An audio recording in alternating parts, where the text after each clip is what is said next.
Part of that plan, of course, is to induce the gradual surrender of American sovereignty, piece by piece and step by step, to various international organizations, of which the United Nations is the outstanding but far from the only example.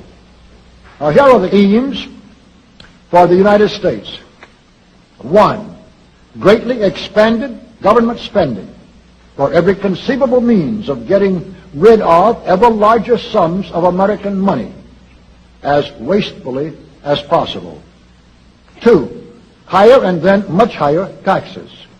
3, an increasingly unbalanced budget despite the higher taxes.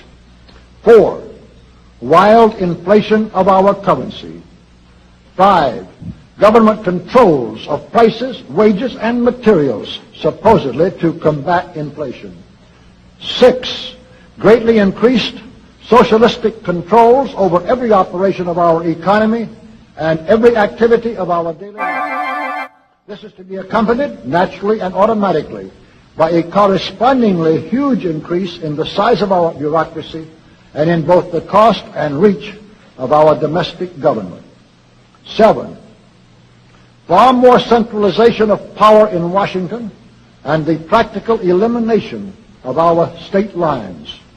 There is a many-faceted drive at work to have our state lines eventually mean no more within the nation than our county lines do now within the states.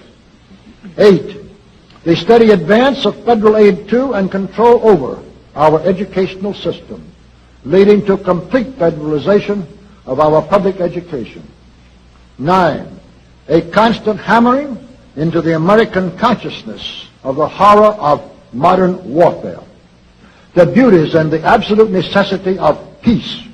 Peace always on communist terms, of course. And 10, the consequent willingness of the American people to allow the steps of appeasement by our government which amount to a piecemeal surrender of the rest of